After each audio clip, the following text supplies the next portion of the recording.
Hello दोस्तों, आज 5 सितंबर है।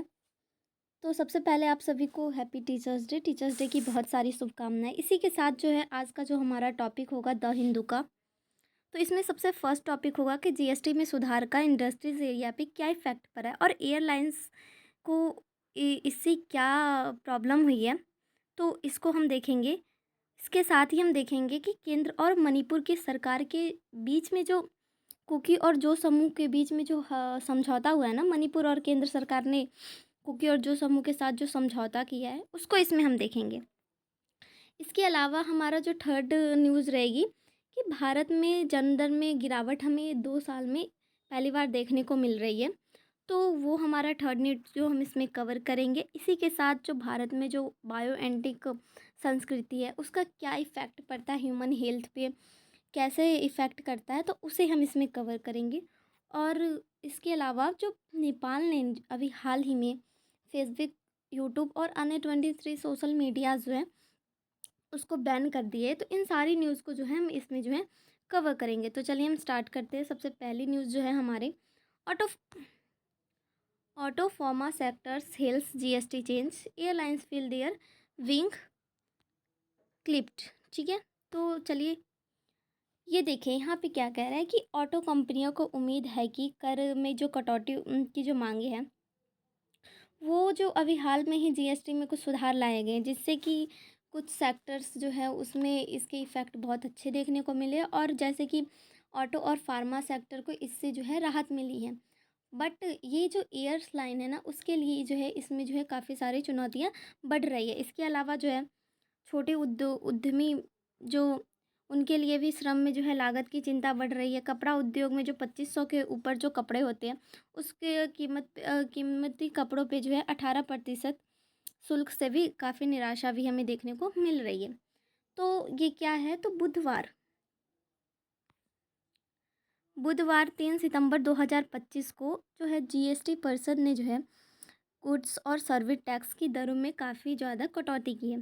जैसे कि ऑटो और बीमा, उपभोक्ता और ये सारी जो चीज़ें हैं, दवा, नवीनकरणीय ऊर्जा क्षेत्र जैसे क्षेत्रों में जो है इससे खुशी की लहर दौड़ रही है। लेकिन कुछ क्षेत्र ऐसे भी हैं जिसमें काफ़ी ज़्यादा निराशाएं छा गई है।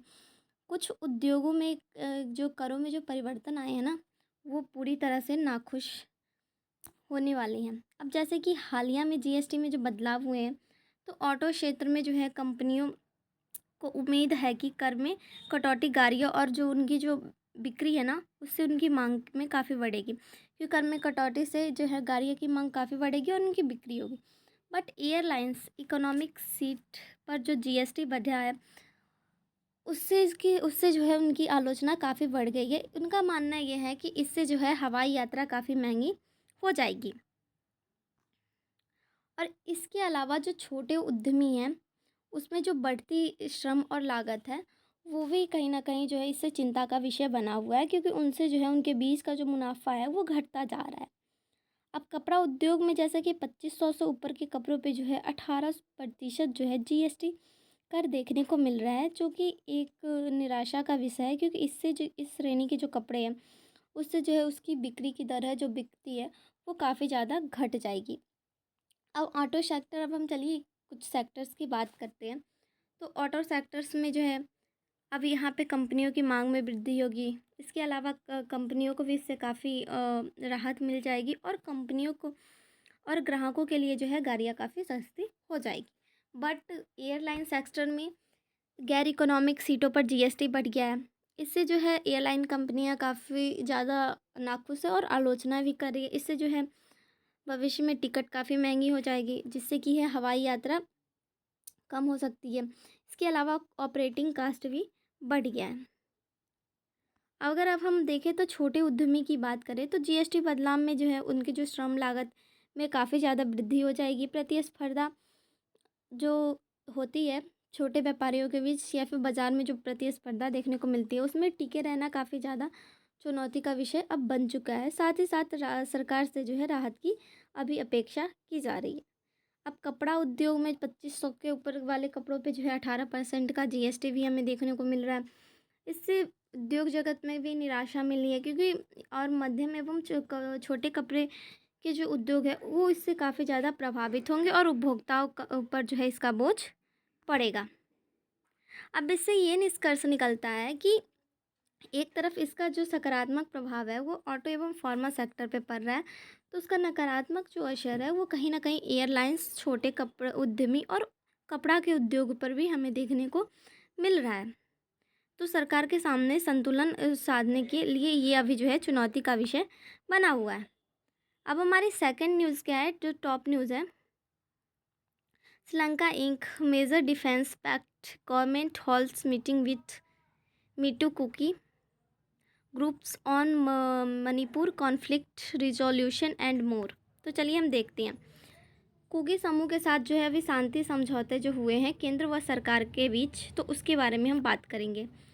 मणिपुर में लंबे समय से जो है जातीय संघर्ष और अस्थिरता का विषय बना हुआ है। काफ़ी लंबे समय से यहाँ जो है स्थानीय लोगों के द्वारा जो है दो जातीय कुकी और जो इनके बीच में जो है काफ़ी ज़्यादा दंगे और दिखती है, जिसकी वजह से जो है इसके सरकार को काफ़ी ज़्यादा इफ़ेक्ट भी हो रहा है और ये जो इफ़ेक्ट है इसको प्रभावित कर रही है। तो चलिए अब हम बात करते हैं। इसके अलावा शांति स्थिरता को स्थापित करने में ये जो है इसके द्वारा एक नई पहल होने जा रही है और केंद्र मणिपुर सरकार ने जो है कुकी समूह को जो है इसमें शामिल किया है। तो चलिए बात करेंगे हम। कुकी और जो दोनों जो है जनजातीय समुदाय हैं जो कि भारत के पूर्वोत्तर भारत जैसे कि मणिपुर, मिजोरम, नागालैंड और त्रिपुरा जैसे क्षेत्रों में फैली हुई है। इसके साथ जो है इसका विस्तार अगर हम बात करें अंतर्राष्ट्रीय स्तर पर तो वो म्यांमार, बांग्लादेश तक भी देखने को मिलता है। अब इन सामूहिक रूप से जो है कुकी जो और कुकी इसे जो है कुकी चीन जो के नाम से भी जाना जाता है। अब ये मणिपुर के विशेष क्षेत्रों जैसे कि चूड़ाचंदपुर, कांगकोपी और तेंगनौपाल जैसे जिलों में इनकी संख्या काफ़ी ज़्यादा देखने को मिलती है। अब ये जो समुदाय हैं इनके बीच में जो है राजनीतिक तौर पे काफ़ी लंबे समय से खुद की पहचान और प्रभुत्व के लिए काफ़ी ज़्यादा मांग की जा रही है और इनमें जो है काफ़ी मतभेद भी चल रहे हैं। मणिपुर के कुछ उग्रवादी संगठन जैसे कि कुकी नेशनल ऑर्गेनाइजेशन, जो रिवॉल्यूशनरी ऑर्गेनाइजेशन जो है काफ़ी ज़्यादा सक्रिय देखने को मिलते हैं और जातीय संघर्षों में इनका जो है सामान जो है अक्सर मैतेई और नागा समुदाय से भी होता रहता है। इनका जो सामना है वो मैतेई और नागा समुदाय से भी होता रहता है। अब ये दोनों हैं इनके साथ जो है एक नए सिरे से समझौता निर्धारित किया गया है। अधिकारियों के द्वारा ये जानकारी में बताया गया है कि इससे मणिपुर में शांति के प्रयास पर जो है सकारात्मक असर भी देखने को मिलेगा। कुकी जो काउंसिलिंग ने जो है अलग से राष्ट्रीय राजमार्ग को खोलने का भी फैसला किया है जो कि मणिपुर से होकर गुजरता है और प्रधानमंत्री मोदी जो है अगले सप्ताह मणिपुर यात्रा से पहले यह कदम उठाएगा कि अगले सप्ताह हो सकता है प्रधानमंत्री मणिपुर की यात्रा पे जाए। यह जो मई 2023 में जो मैतेई और कुकी समुदाय के बीच जो जातीय हिंसा भड़की थी उसके बाद जो है प्रधानमंत्री का पहला राज्य दौरा होगा मणिपुर के अंदर। इसके अलावा जो है मणिपुर में बहुसंख्यक मैतेई अनुसूचित समुदाय का जो है जनजातीय दर्जा दिए जाने के लिए काफ़ी ज़्यादा विरोध किए जा रहे हैं। जो मैतेई समुदाय का मानना है कि उन्हें जो है अनुसूचित जनजाति में दर्जा दी जाए।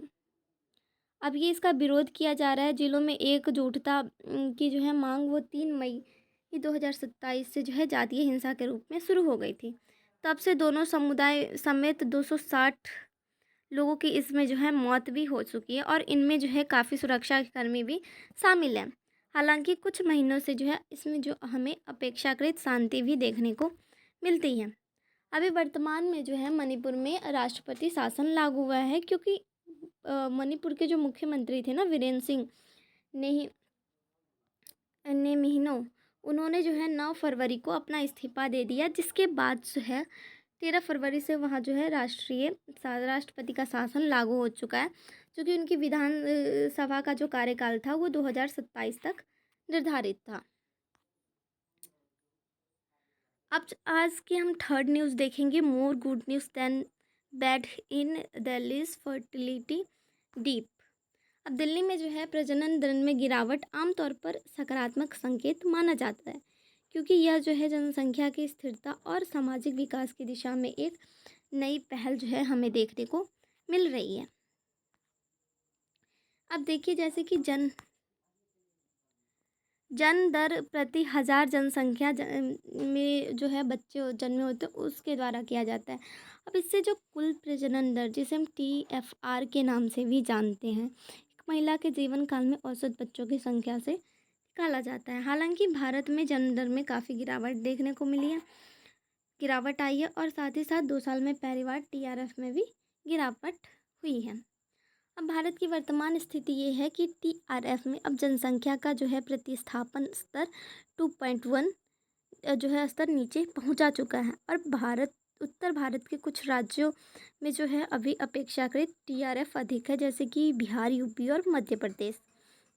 किंतु दक्षिण भारत और शहरी क्षेत्रों में जो ये TRF है ना, वो कम होते जा रहे हैं और अभी कम है। अब इसमें TRF की गिरावट के क्या कारण हैं? तो शिक्षा और जागरूकता का इसमें बहुत ज़्यादा योगदान देखने को मिल रहा है। इसके अलावा महिलाओं की जो भागीदारी है वो भी इसमें काफ़ी इफ़ेक्ट कर रही है।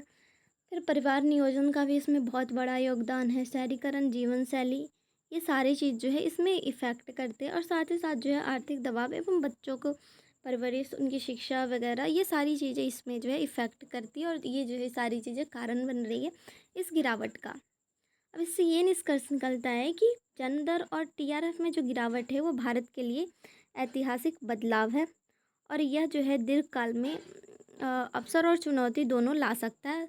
इसीलिए संतुलित नीतियों से जो है भारत को जनसांख्यिकी बदलाव में अवसर को इससे जो है वो बदल सकता है।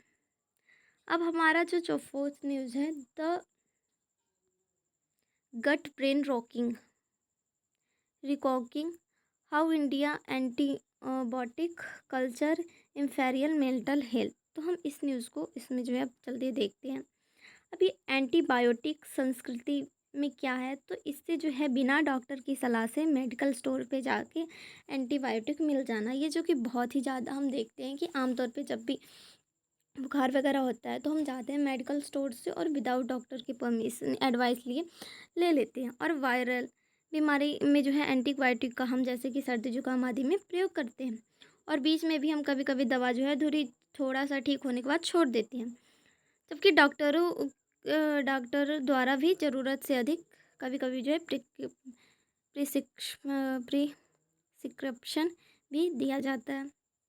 इससे जो है हमारे आंत और मस्तिष्क का इससे संबंध होता है। जैसे कि आंत की जो जीवाणु संरचना है ना, वो हमारे मूड, नींद और सोच पर जो है काफ़ी ज़्यादा प्रभाव डालती है और ये जो एंटीबायोटिक अच्छे और ज़रूरी बैक्टीरिया को भी नष्ट कर देते हैं, जिससे कि चिंता, एंजाइटी, डिप्रेशन, ब्रेन फॉग और जो है हमें काफ़ी ज़्यादा भूलने की जो है समस्याएं भी हमें देखने को इससे मिलती है। अब एंटीबायोटिक रेजिस्टेंस और मानसिक असर क्या है, तो भारत में जो है इस समय दुनिया का सबसे ज़्यादा एंटीबायोटिक की यूज़ किया जाता है और दवाइयों का असर कम होने से लंबी बीमारियां और ज़्यादा लगातार तनाव भी बढ़ाता है।